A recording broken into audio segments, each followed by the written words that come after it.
ส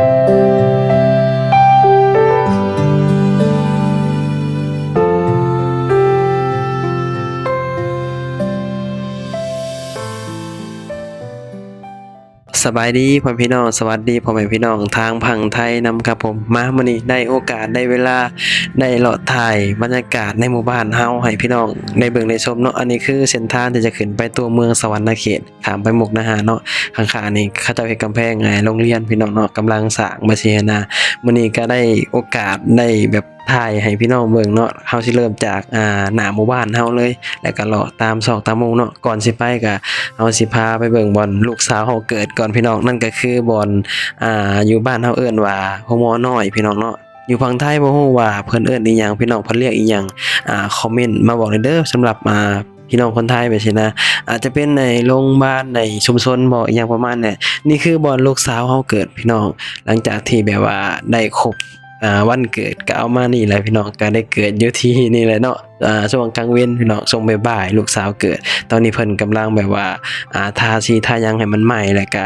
ในแถวๆนี่พี่น้อง3-4หมู่บ้านนี่ก็สิมีบ้านเฮาบ้านเดียวเนาะที่มีแบบว่าโรงหมอน้อยหรือว่าโรงหมอชุมชนนั่นแหละเวลาฉีดวัคซีนนี่ยังแบบว่าเวลาทางเมืองแจ้งลงมาก็สิมาฉีดกันในนี่แหละพี่น้องเนาะปะบ้านนี่ได้เวลาเลาะเบิ่งบรรยากาศในหมู่บ้านเฮาเนาะก่อนอื่นก็ต้องบอกพี่น้องก่อนว่าในหมู่บ้านเฮานี่ก็ทางเข้ามาในหมู่บ้านเฮานี่ก็ยังบ่ทันลาดยางเนาะเพราะว่า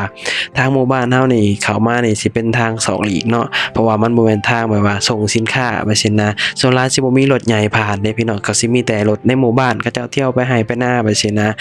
แล้วก็เข้าไปในตัวเมืองไปซั่นนะส่วนรถส่งสินค้ารถใหญ่บ่ค่อยมีเพราะว่ามันเป็นทางที่2หลีกมันสิมีอีกเส้นทางหนึ่งที่แบบลาดยางแบบยาวเลยไปซั่นนะมันเป็นทางส่งสินค้าปะเลาะเบิ่งบรรยากาศในหมู่บ้านเฮานำกันเนาะหมู่บ้านเฮานี่ก็สิมีอยู่ประมาณ 4-500 ครอบครัวพี่น้องก็ถือว่าเป็นหมู่บ้านที่ใหญ่พอสมควรเนาะนี่แหละพี่น้องบรรยากาศในชนบทก็สิประมาณนี้เนาะช่วงนี้มันก็เป็นช่วงฤดูหนาวอยู่ชนบทหนาวพี่น้องลมแบบนี้นะบรรยากาศบ้านเฮานี่สุดยอดเลยพี่น้องเวลาเข้าสู่หน้าหนาวเนาะมันก็สิเงียบเด้อพี่น้องช่วงนี้มันก็เป็นช่วงที่แบบว่าเฮ็ดไร่เฮ็ดนาแล้วเนาะคนหนุ่มคนสาวเขาก็สิได้แบบว่าไปหาเงินหาทองแบบนี้นะนานๆจะได้แบบว่ากลับมาเยี่ยมบ้านเยี่ยมหยังเฮาก็คนหนึงแหละเฮาก็บ่ค่อยได้มาบ้านพี่น้องเนาะก็นานๆแบบว่าได้มาบ้านเนี่ยปี1 2ปีจังจะได้มาเยี่ยมบ้านแบบนี้เนาะพี่น้องบ้านเฮาก็รู้สึกว่าเปลี่ยนไปหลายพี่น้องเนาะหลังจากที่แบบว่าบ่ได้มาอยู่บ้านอยู่หยังแบบนี้พี่น้องเพราะว่าคนไปหาเงินน่ะต่างประเทศก็หลายอย่างเช่นไปหาเงินอยู่ไทยแบบนี้เนาะแล้วก็ไปเกาหลีก็มีแต่ว่าในหมู่บ้านเฮานี่ยังน้อยที่จะ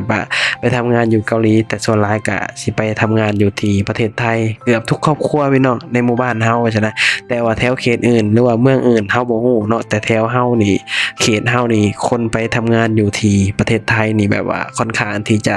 แบบว่าหลายพี่น้องบางคนเนาะไปทำงานก็ประสบความสำเร็จได้บ้านหลังใหญ่ได้เรือนหลังใหญ่พี่น้องก็แล้วแต่คนแล้วแต่จังหวะแล้วแต่โอกาสแล้วแต่แบบว่าเขาเอิ้นว่าจั่งใดแบบทางครอบครัวเนาะบางคนก็ทางครอบครัวแบบมีค่าใช้จ่ายหลายการไปหาเงินอยู่ที่ประเทศไทยมันก็เก็บเงินได้ช้าบ่ใช่เนาะบางคนก็ไปหาคนเดียวก็อาจจะแบบว่าได้เงินบ่ค่อยหลายก็มีก็แล้วแต่พี่น้องเนาะแล้วแต่แบบว่าครอบครัวแต่ละคนมันก็สิบ่คือกันพี่น้องเนาะเพราะว่าค่าใช้จ่ายในยุคสมัยนี้มันก็ค่อนข้างที่จะหลายและก็ในยุคสมัยนี้ถ้าผู้ใดบ่เก่งก็บ่สามารถที่จะสร้างบ้านได้พี่น้องเพราะว่าในยุคที่แบบว่าเขาวยากหมากแพงเนาะทุกสิ่งทุกอย่างนี่มันแพงไปเบิดพี่น้องการที่จะสร้างบ้านนี่ต้องแบบต้องหาเงินเก่งนึกออกบ่แต่ว่าถ้าอยู่บ้านเฮานี่โอกาสที่จะสร้างบ้านนี่น้อยแฮงพี่น้องเนาะถ้าผู้ใดบ่เก่งนี่ก็บ่สามารถที่จะสร้างบ้านได้ถ้าเกิดว่าหาเงินในบ้านเฮาไปซี่นะเพราะว่าตามชนบทก็บ่ฮู้ว่าสิหาจังไดพี่น้องเนาะส่วนหลายก็คนก็สิไปหาต่างประเทศอย่างเช่นไปทำงานอยู่ที่ประเทศไทยแบบซี่เนาะก็ไปกันหลายพี่น้องไปทุกครอบครัวเนาะเกือบทุกครอบครัวแหละเนาะมีน้อยที่จะบ่ไปส่วนหลายก็สิไปเพราะว่าบางครอบครัวนี่มีอยู่ 4-5 คนนี่ก็อาจจะไปแล้ว 2-3 ก็มีพี่น้องบางครอบครัวนี่ไปแบบว่า 7-8 คนก็มีเพราะว่ามันมีอยู่ครอบครัวหนึ่งเนาะเพิ่นมีลูกอยู่ประมาณ11-12 คนก็ไปแล้ว 7-8 คนอยู่บ้านแค่ 2-3 คนแบบนี้นะพี่น้องเนาะแต่บางครอบครัวอาจจะบ่ได้ไปหาเงินหาทองอยู่ในบ้านแบบนี้นะก็แล้วแต่พี่น้องเนาะมันก็คนเฮาเนาะฐานะอิหยังมันก็แตกต่างกันมันก็สิบ่คือกันพี่น้องนั่นแหละก็บรรยากาศใน ในหมู่บ้านเฮาก็สิประมาณนี้ในหมู่บ้านเฮาก็ยังบ่ทันได้ลาดยางพี่น้องเห็นพ่อใหญ่บ้านว่าใกล้สิได้แล้วแหละแต่บ่ฮู้ว่าสิได้ตอนใดพี่น้องเนาะก็รองบประมาณอยู่พี่น้องเนาะซึ่งในหมู่บ้านเฮานี่ก็ถือว่าเป็นหมู่บ้านที่แบบว่าจัดสรรได้ดีเนาะเพราะว่าทางผู้ใหญ่บ้านเพิ่นได้จัด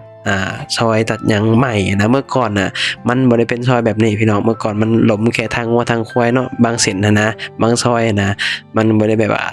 เป็นซอยใหญ่แบบนี้แต่เดี๋ยวนี้เพิ่นเฮ็ดเหมือนกันเบิดเนาะแบบรถใหญ่สามารถเข้าได้เนาะเวลาแบบว่ารถใหญ่ขนดินขนหยังมีเวียกมีงานแบบสินะงานแต่งบ่เวลาแบบคนสร้างดินแบบถมแบบว่าที่ถมหยังแบบสินะรถใหญ่ก็สามารถวิ่งได้เมื่อก่อนนี่ทางเส้นนี้ก็เป็นแบบว่าทางน้อยๆพี่น้องเส้นนี้เส้นที่เฮาถ่ายอยู่ตอนนี้เป็นทางน้อยๆล้มแค่งัวแค่ควายแบบสินะแต่ปัจจุบันนี้เพิ่นก็เฮ็ดใหม่เบิดพี่น้องแบบว่าให้มันใหญ่ขึ้นให้รถสามารถแบบว่าเที่ยวไปมาหาสู่กันแบบว่าเชื่อมต่อกันเนาะคือเอาจริงๆในหมู่บ้านแถวนี่3-4หมู่บ้านนี่คือหมู่บ้านเฮานี่ถือว่าเป็นซอยที่แบบว่าสะดวกสบายที่สุดแล้วก็แบบว่ามันสามารถที่จะเชื่อมหากันเบิดแบบนี้นะซึ่งมันเป็นหยังที่แบบว่าค่อนข้างที่จะสะดวกสบายหากเกิดว่าได้แบบว่าทางคอนกรีตหรือว่าลาดยางนี่คือสิแบบโอเคเลยแหละพี่น้องเนาะคือสิแบบว่ามันก็สิดูดีไปอีกแบบนะเพราะว่าในหมู่บ้านเฮาคืออย่างเขาบอกว่าทางมันทุกเส้นนี่มันเชื่อมหากันเบิดซึ่งมันมีเฉพาะหมู่บ้านเฮาหมู่บ้านเดียวที่แบบมีเส้นทางแบบซอยแบบนี้นะหมู่บ้านอื่นนี่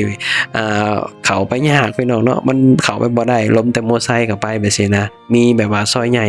แค่บ่กี่ซอยแบบนี้นะพี่น้องส่วนบ้านเฮานี่แบบซอยใหญ่แบบไปหากันแบบว่าทุกทางเลยแบบนี้นะเนาะอันนี้ก็คือแบบไปทงนาเฮาพุ่นแหละพี่น้องออกไปทงนาเนาะซึ่งหมู่บ้านเฮานี่ก็เป็นหมู่บ้านที่แบบว่ามันผสมผสานหยังกับนาแล้วก็กับป่าแบบนี้นะเพราะว่าบางหมู่บ้านบางพื้นที่มันก็สิมีแต่ทงไร่ทงนาอ้อมหมู่บ้านเนาะคือคลิปที่ผ่านมาเฮาถ่ายให้เบิ่งแหละหมู่บ้านเขาเจ้าก็สิมีแต่ทงไร่ทงนาอ้อมหมู่บ้านไว้พี่น้องเวลายามหนาวนี่หนาวเนาะในหมู่บ้านเฮานี่มันก็หนาวพี่น้องแต่ว่าลมก็แรงคือกันแต่ว่ามันก็ยังมีป่าไม้ที่บังไว้อยู่แบบนี้นะบางหมู่บ้านบ่มีป่าไม้ก็รับลมเต็มๆเลยพี่น้องเนาะในหมู่บ้านเฮาก็สิมีป่าไม้แล้วก็มีทงไร่ทงนาอ้อมหมู่บ้านเอาไว้แบบนี้ก็สิประมาณนี้ชีวิตของคนตามชนบทก็สิประมาณนี้พี่เลาะไปเลาะมาก็ฮอดทางลงวัดพี่น้องซึ่งทางลงวัดก็ได้ทางคอนกรีตเป็นที่เรียบร้อยพี่น้องเนาะนี่แหละพี่น้องทางลงวัดเนาะช่วงนี้มันก็สิเงียบๆเพราะว่ามันเป็นช่วงที่แบบว่าบ่แม่นยามบุญเนาะเวลายามบุญยามหยังมันก็สิคึกคักแน่แบบนี้นะพี่น้องถ้าเกิดว่าบ่มีงานหยังเลยมันก็สิเงียบเหงาแบบนี้แหละพี่น้องตามวิถีชีวิตของคนตามชนบทเนาะเพราะว่าในปัจจุบันนี้เฮาก็ต้องยอมรับว่ายุคสมัยมันเปลี่ยนพี่น้องมันบ่คือรุ่นเฮายังน้อยหรือว่ารุ่นพ่อรุ่นแม่เฮาไปซี้นะเฮาจำได้เลยว่าสมัยเฮายังน้อยนี่มันม่วนๆได้พี่น้องชีวิตตามชนบทแบบนี้นะแล้วก็ผู้คนก็หลายๆแบบนี้นะและเพราะว่าตอนเฮายังน้อยนี่คนยังบ่ทันนิยมมาคนยังบ่ทันนิยมไปทำงานอยู่ที่ประเทศไทยหลายแบบนี้นะเมื่อก่อนเนาะจำได้เลยว่าเวลาแบบว่ายามบุญสิมีรุ่นพี่รุ่นอ้ายเพิ่นมาเล่นบุญเล่นหยังแบบนี้นะพากันไปยืนเบิ่งเลยพี่น้องเวลารถตามทางหรือว่ารถ2แถวหรือว่ารถประจำหมู่บ้านเข้ามาแบบนี้นะยืนเบิ่งเขาเจ้ามาจากประเทศไทยแบบนี้นะตอนเฮายังน้อยแบบนี้นะซึ่งมันเป็นหยังที่แบบว่ามันก็มีความสุขไปอีกแบบเด้พี่น้องเนาะเมื่อก่อนนะแต่ว่าเฮาว่าเมื่อก่อนมันมีความสุขแฮงได้พี่น้องแต่ในปัจจุบันนี่บ่ค่อยมีคนอยู่บ้านอยู่หยังหรอกพี่น้องส่วนหลายก็สิไปหาเงินกันแบบนี้นะในยุคสมัยที่มันเปลี่ยนเนาะมันก็ต้องปรับเปลี่ยนไปตามยุคตามสมัยถ้าเกิดว่าเฮาบ่ปรับเปลี่ยนเฮาก็อยู่บ่ได้เพราะว่ายุคนี้มันก็เป็นยุคเงินนะบ่มีเงินมันก็อยู่บ่ได้เพราะว่าทุกสิ่งทุกอย่างมันก็ใช้เงินทุกสิ่งทุกอย่างมันขับเคลื่อนด้วยเงินเพราะฉะนั้นแล้วก็จำเป็นเลยพี่น้องต้องจากบ้านจากหยังไปหาเงินหาทองเนาะประมาณนั้นแหละพี่น้องชีวิตของคนตามชนบทเนาะคลิปนี้เฮาก็สิได้ปิดคลิปแล้วเด้อบาดนี้เนาะก็ถือว่าเลาะยังบ่ทันครบเบิดแต่ว่าก็สิปิดคลิปแล้วเพราะว่ามันสิยาวเกินเนาะขอบคุณพี่น้องหลายๆเด้อที่แบบว่าเข้ามาติดตามรับชมเนาะเอาไว้พอกันคลิปหน้าฝากกดติดตามด้วยเด้อสบายดีสวัสดีครับผม